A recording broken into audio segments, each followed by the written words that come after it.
This video is reviewing the Unit 3 practice test. So we'll start with the first one. For babysitting, Nicole charges a flat fee of $3 plus $5 per hour. And there's three parts to this question. It's an open response.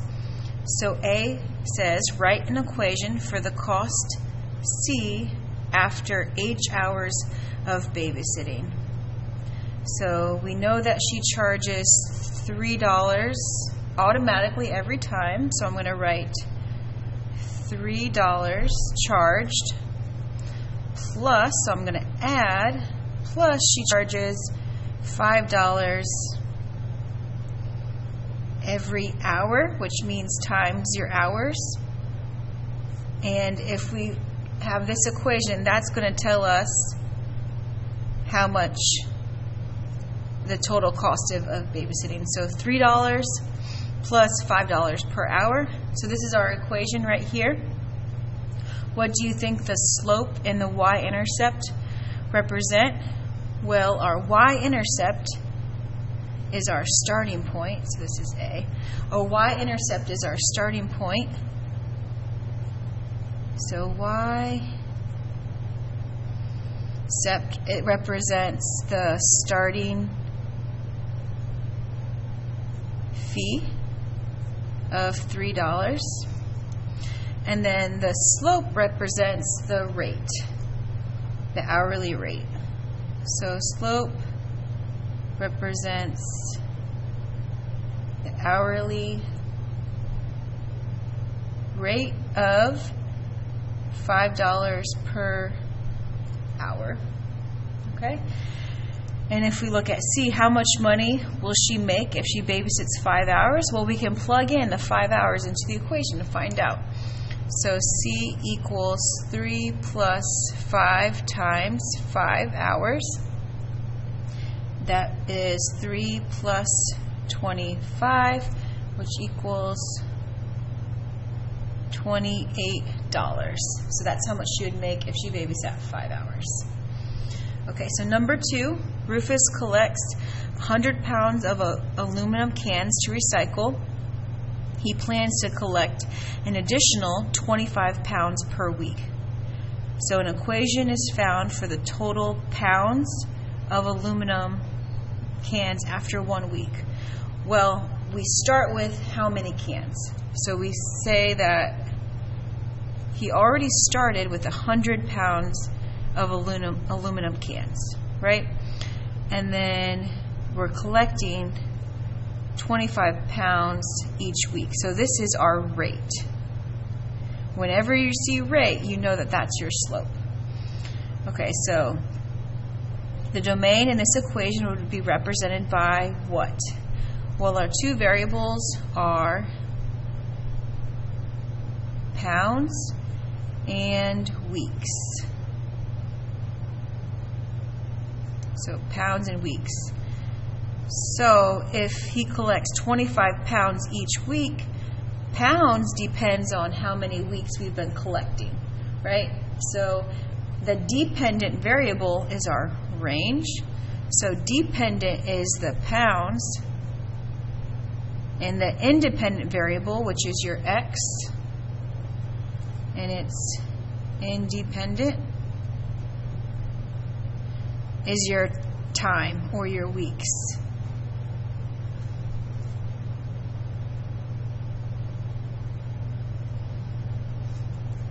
Okay, so now we have a matching question. So drag the box to match. We match the graph with the domain. Okay, so domain equals our x values. So we're looking at our minimum x values to our maximum x values to find the domain. So in this one, if we look at the graphs, we have arrows going in both directions. That means we're continuing to negative infinity in the negative x direction, and we're continuing to positive infinity in this direction, which means that all real numbers is the solution.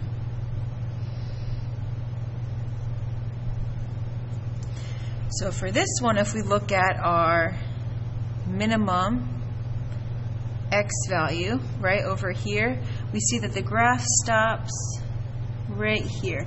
So that value, we're going by 2, so it's -2, -4, -6. So the minimum value is -6. And then if we look, there's an arrow, so we're going into infinity, so we're going to positive infinity in the X max direction. Okay, so we could write it in interval notation, or we could write this in as an inequality. Okay, so that means that this graph, if we look at the -6, the graph is, the X values are greater than -6. So if we have X, we would say X is greater than or equal to -6, and it goes to infinity, so there's no information on this side. So if we look at, see what it matches with, it matches with this one right here. You could also write it in the reverse order. Or X is greater than or equal to -6. Okay? So then if we go to this one right here, we have endpoints on both sides. So here's our X min and our X max is on this side, so we're looking at our X axis. The smallest X value that we go to is -3. So -3, and our largest X value that we go to is 2. So this is interval notation. If we want to write it as an inequality, we would write down our X value, and we're saying that from our minimum, X is greater than our minimum, so X is greater than or equal to -3, and then from our maximum, the values are less than or equal to 2. Okay? So that is the first page. We go on to page 2. So answer the following questions based on the graph. So the graph of this circle above can be best described as a what? Is it a relation or a function? So if it's a function, we would do the vertical line test, and we would only cross once. So function means you cross once with the vertical line test. So we cross 2 different times, so we're not a function. Okay, so we're just a relation. Okay, so then the domain, that's our X values of the graph. We have to look at our X min and our X max, right? Because our numbers get smaller this way, bigger this way. So the smallest X value we get, it looks like we have a point over here that's plotted, and that is -3. So the domain of the graph goes from -3, and the max over here, let's see our max value. It looks like the coordinate pair listed is 7, 4, so our max is 7. So we go from -3 to 7. We could write that as an inequality as well. So all of our X values are greater than -3, so greater than or equal to -3, or less than or equal to 7. Okay, so that's our X value. So now the range looks at Y value. So now we're looking at up and down. So our minimum Y value that we go to is 0. And if we look at what's our maximum Y value we go to, it looks like 10. So if we write our inequality statement, our Y values have to be greater than or equal to 0, because the graph is above 0, but it stops at 10, so they're less than or equal to 10. So then if we go on to the next question, a plumber charges $25 for a service call plus $50 an hour. What would be the total cost for 8 hours worked? Well, let's see, if we charge $25 for the visit plus $50 for each hour. We would multiply 50 times hours. That would give us the total cost of the visit. So if the job the job took 8 hours, we would just plug in 8 for H. So 25 plus 50 times 8. Okay, so 5 times 8 is 40, and then you add a 0 onto the end, so 400, and you're still adding 25 to that. So 400 plus 25 equals, 425. Okay, and if you wanted to, you could also draw a T-chart to help you. So if your domain is time, so this is time, and your range is in time in hours,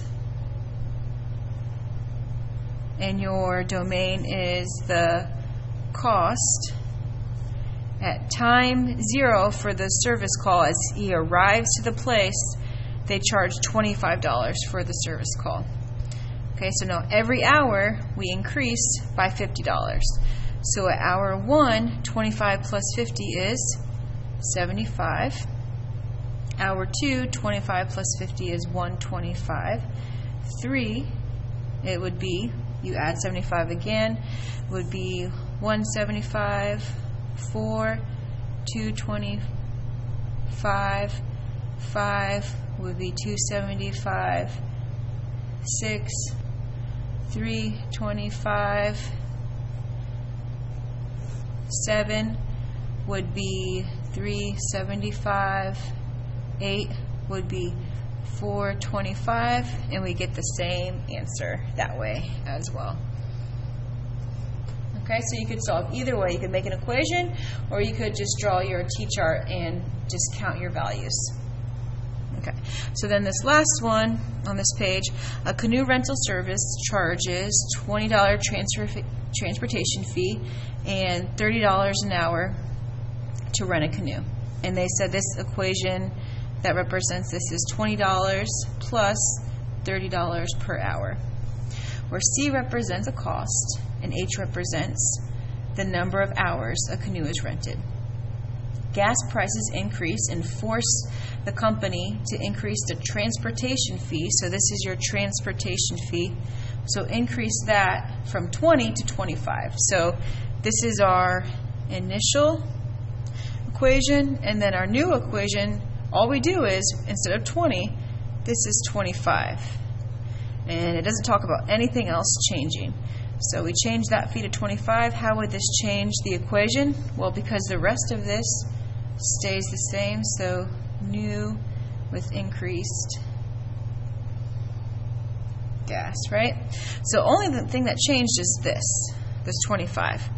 And that represents our starting point, or our y-intercept, right? So that's our starting price, also called our y-intercept. So that's why only the y-intercept increases. Your hourly rate doesn't change, so your slope doesn't change. And that's all we have. So if we go to the next page. Okay. So we have the line below is shifted down 4 units. If you have the equation of the line is represented by this, which of the following would represent the shifted equation? Well, when you shift it, everything moves. It moves together. Okay, so the slope doesn't change, just the shift. So that means just where we cross the y-intercept, and it goes down 1, 2, 3, 4. So now it's at -1. And you could also just look at your equation and subtract 4. 3 minus 4 equals -1. So our new equation becomes -1. And let's see if we have that. Looks like we do. Okay. So that's the only thing that changes. Points 2, 5 and 8, 11 are on a line, What's the midpoint? Well, we know the midpoint is just the average of our x values and our y values. So we add together our x values, 2 plus 8, and we divide by 2. And we add up our y values, 5 plus 11, and divide by 2. And we get 10 divided by 2 for my x, and 16 divided by 2 for my y. 10 divided by 2 equals 5. 16 divided by 2 equals 8. 5/8 is my final answer. In the standard xy coordinate plane, the points 2, -4, this is my midpoint, and I have an endpoint of 8, -8, and an unknown endpoint. So how do we find the missing endpoint? We can either use our midpoint equation and just solve for the missing endpoint, or we could use our number line. So midpoint is 2, -4, endpoint is 8, -8. These are our x values, these are our y values. Here's a number line for x. Midpoint is always in the middle. So midpoint is at 2. Your endpoints are going to be equal distance away on opposite sides from your midpoint. So if we have an endpoint at 8, 2, 3, 4, 5, 6, 7, 8, here's our endpoint. We want to know how far away is our midpoint from our endpoint. 1, 2, 3, 4, 5, 6. We're 6 away. So that means our other endpoint is 6 away in the opposite direction. So 1, 2, 3, 4, 5, 6. Okay, so that would be 2, 1, 0, -1, -2, -3, -4 is our x value. Okay, and then we do the same thing for our y. So our y midpoint is -4, and the endpoint that we know is -8. So -4, -5, -6, -7, -8. Okay, so that's 1, 2, 3. It's 4 away. So the other endpoint is 4 away in the other direction. So I'm going to go 1, 2, 3, 4. And then I need to find what point that is. So -4, -3, -2, -1, 0. So my y value is 0. You could also plug it into the equation to find it. For this time, we're just going to use the number line though. Okay, so for this equation, or for this question, determine if the following figure is a square or a rectangle. So a square means all sides are equal, right? So they're equal distance.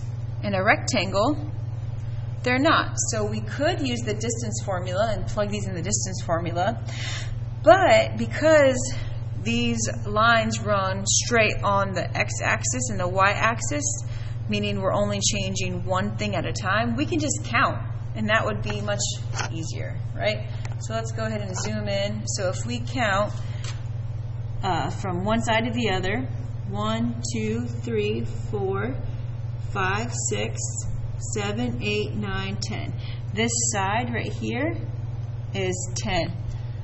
So now if we count going down, okay, so we have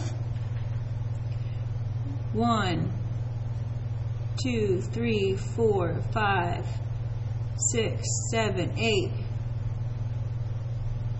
9, 10, 11. It looks like 11.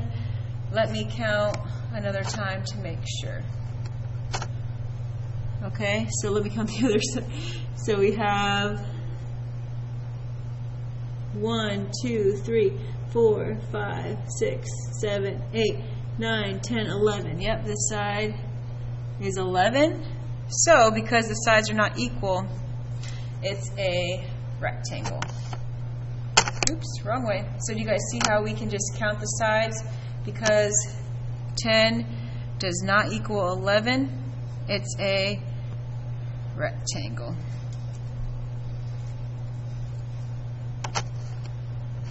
Wrong way again. Okay. So now, determine the distance. So we have 2 points. We need to find the distance. We know that the distance formula is y2 minus y1 squared plus x2 minus x1 squared. So we can just plug these numbers in. So let's just say this is x1, y1. This is x2, y2. y2 equals negative 3 minus y1 equals 4 squared plus x2 equals 2 minus x1 is negative 3 squared. Okay, so I'm going to do this the easy way. I'm going to go ahead and plug this in my calculator. So I'm going to hit second square root, parentheses, negative 3 minus 4 squared plus parentheses 2 minus a negative 3, which you could also say 2 plus 3 squared. What do I get? That equals 8.6023225. It keeps going, okay? So the answer, they say round to the nearest 10th place. 10th place is one place after the decimal, so I'm going to keep this place. That means I look at the number after. If it's 4 or less, this stays the same. If it's 5 or higher, I round up. So it looks like I stay the same. So 8.6 is our distance. Which of the following represents this equation in slope-intercept form? Well, I know slope-intercept form looks like this. Y equals mx plus b. So I need to rearrange this equation so y is by itself. So the first thing I'm going to do is I'm going to get rid of anything that's not touching the y value by using opposite operation. Okay, so right now this is a positive 2x. So opposite operation of plus 2x is minus 2x. What I do to one side, I do to the other. So this cancels out. So I'm left with negative 5y equals, over here they're not like terms, so I can't combine them. So I'm left with 10 minus 2x. So now if I want to get rid of this negative 5 and get y by itself, again I need to do opposite operation. So right now we're multiplying. Opposite is division. So we divide by negative 5. What we do to one side, we do to the other side. So everything on this side, we have to divide by negative 5. So this cancels out. Y equals, what 10 divided by negative 5 simplified would be negative 2. Negative 2 divided by negative 5. A negative divided by negative is a positive. So plus 2 over 5x. Okay, and you can either write it like this, or it's okay just to rearrange these. Order doesn't matter when you're adding. So if we look over here, we have 2 over 5x minus 2. Okay, so it looks like we found the right answer. So we're going to go ahead and go to the next page.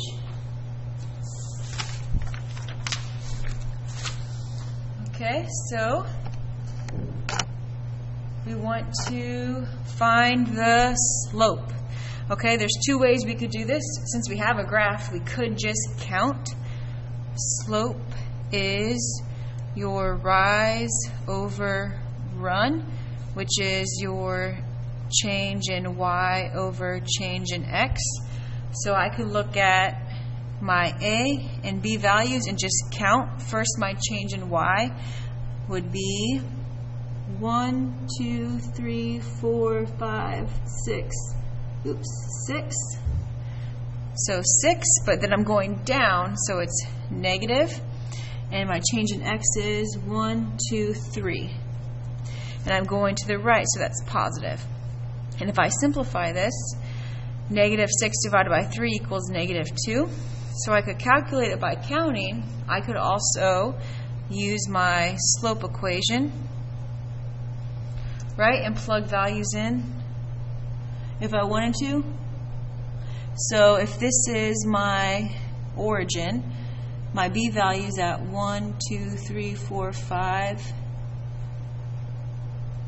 2, and my A value is at 1, 2,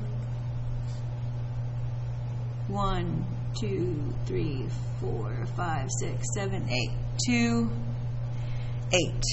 Okay? So we can plug those values in. So 8 minus 2 for my Y values, and then 2 minus 5 for my X values. 8 minus 2 is 6. 2 minus 5 is negative 3. And I get the same thing, which is great. Okay. In a standard XY coordinate plane, a line passes through those 2 points.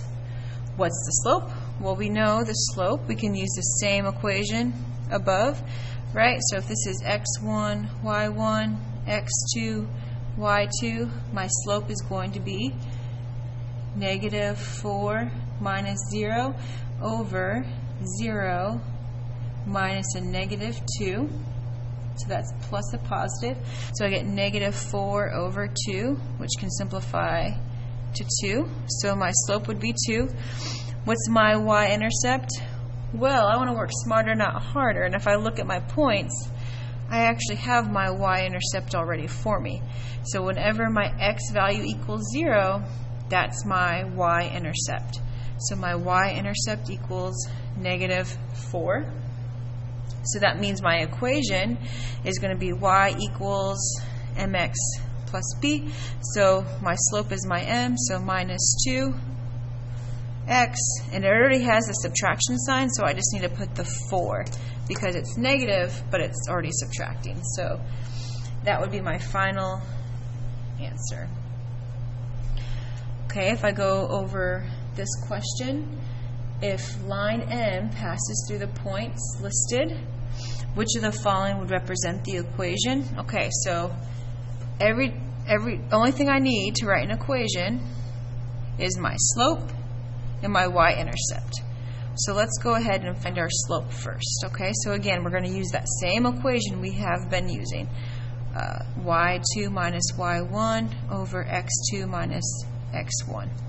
Let's say this is x1, y1, x2, y2. Okay, so that means 0 minus 4 over 4 minus negative 4. So 0 minus 4 is negative 4. 4 minus negative 4 means 4 plus 4. So we get negative 4 over 8, which simplifies to negative 1/2. So our slope is negative 1/2. Right away, we can say it's not going to be one of those two with a slope of 2.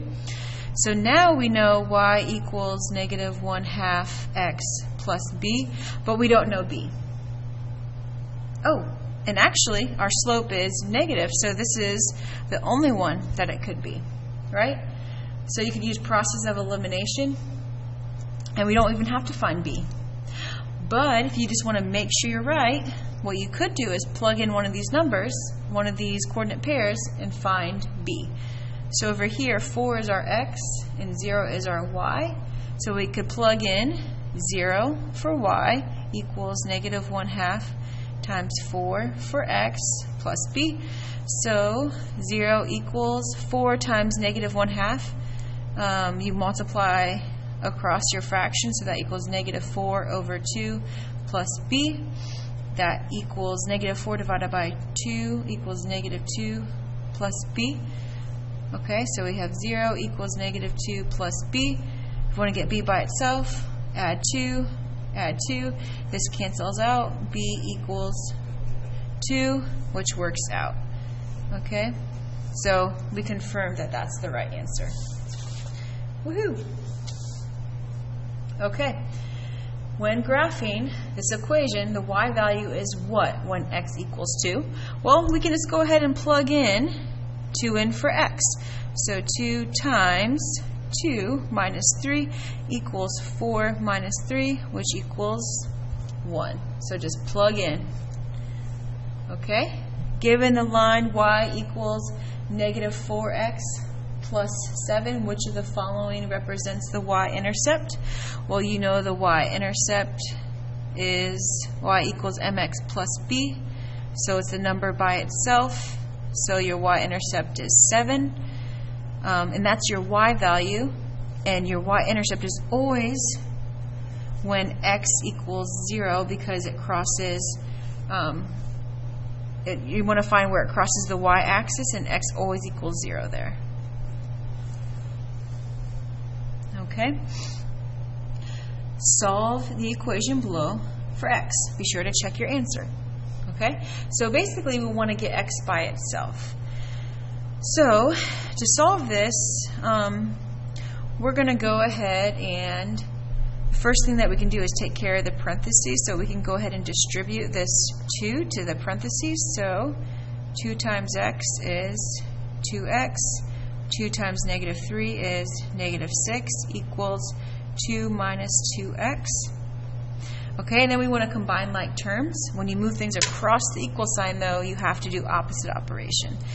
So if we want to move this x over there, we're going to add 2x because that's opposite operation. This cancels out.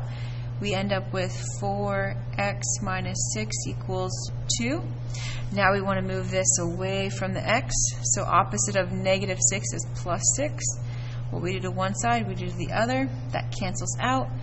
4x equals 8. Okay, so right now we're multiplying. Opposite operation of that is division. Divide by 4. What we do to one side, we do to the other. So x equals 8 over 4, which equals 2. Okay? So here, we want to drag the boxes to match our answer. So basically, we need to simplify these things. Okay? So if we have 2x minus 1 equals 7x plus 4, we want to get our x's all on one side and our constants all on one side. So I'm going to move my 2 over here. Right now it's a positive 2, so we're going to minus 2x. This cancels out, and we have negative 1 equals 5x plus 4.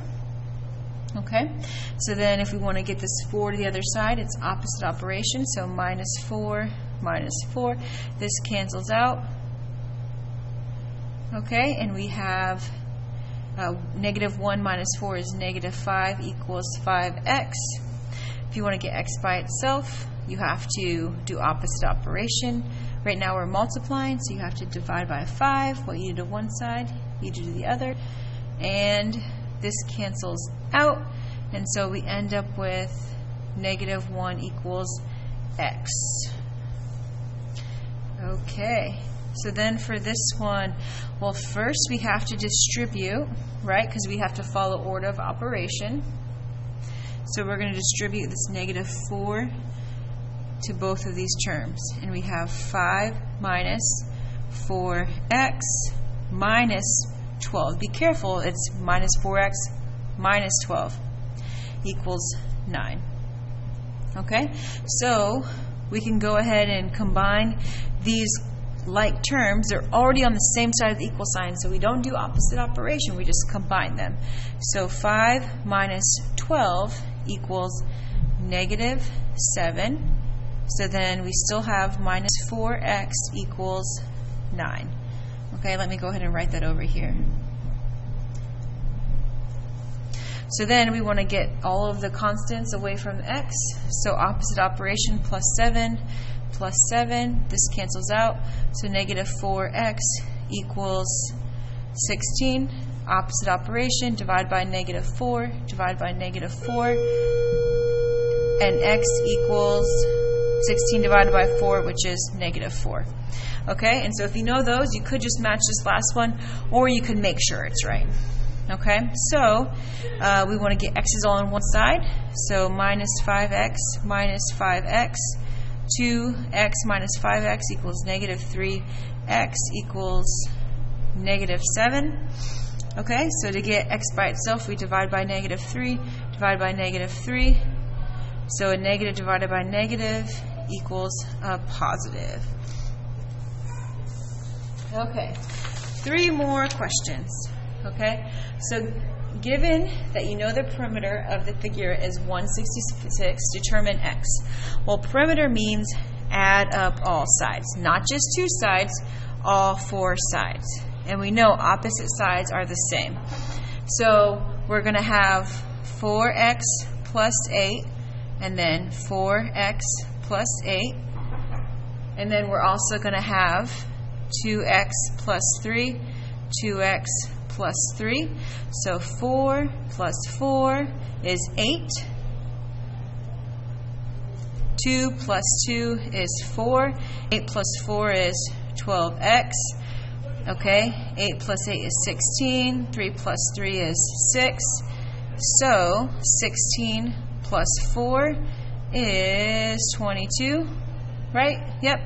And all of that perimeter is going to equal 166 because we said that the whole perimeter equals 166. Okay, so now we have to solve for x. So just like we're used to, we're going to get the constants on one side. So minus 22 minus 22, 12x equals 144. Opposite operation to get rid of that 12. So we're going to divide by 12, and x equals 12 because 144 divided by 12 equals 12. Okay, right here, a car is traveling 882 miles on 36 gallons of gas. What's your miles per gallon? Well, 882 miles per 36 gallons. If you simplify that, if you put that in your calculator, 882 divided by 36 equals 24.5. Okay? And last one, we have a formula for converting Fahrenheit to Celsius right here. If we have a Celsius temperature, what is the Celsius temperature if Fahrenheit is 86? Well, all we need to do is plug this in to this equation. So we're going to have 5 over 9 times 86 minus 32. If we put that into our equation, into our calculator, 5 over 9 times 86 minus 32, we get 30. Is 30 an answer? It is. Okay, and that's the last question, guys. Good luck on your test. Okay, bye.